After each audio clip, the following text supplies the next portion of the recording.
Lockdown लागल रहे DJ Lal बाबू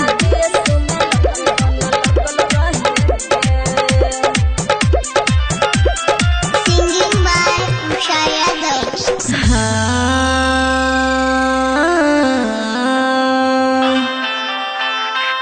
मोदी जी दिहले जन कर्फ्यू लगाई, कह दिहले घर से बाहर कोई न जाई। जनता जगल रहेगे, टेंशन बढ़ल रहेगे, पूरा देश में लॉकडाउन लगल रहेगे, पूरा देश में लॉकडाउन लगल रहेगे, पूरा देश में लॉकडाउन लगल रहेगे।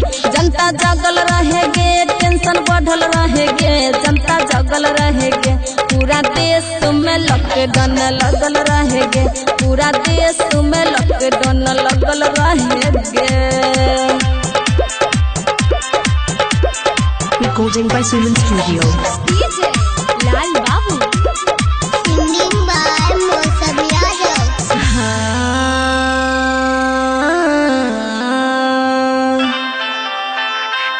22 मार्च के कहले मोदी थाली बजाई, 5 अप्रैल के कहले मोदी दिया जलाई।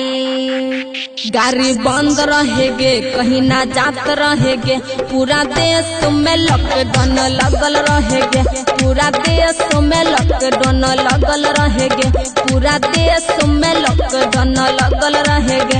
गाड़ी बंद रहेगे, कहीं ना जात रहेगे, गाड़ी बंद रहेगे, पूरा देश में लॉकडाउन लगल रहेगे, पूरा देश में लॉकडाउन लगल रहेगे।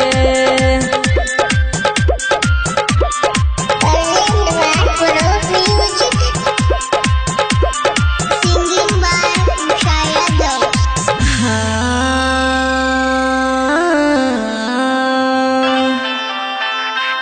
भाषण करले मोदी गेहूं न कटाई, साल भर जनता लोगन का खाई। कम बंद रहेगे, बिजनेस बंद रहेगे, पूरा देश में लॉकडाउन लगल रहेगे, पूरा देश में लॉकडाउन लगल रहेगे, पूरा देश में लॉकडाउन लगल रहेगे।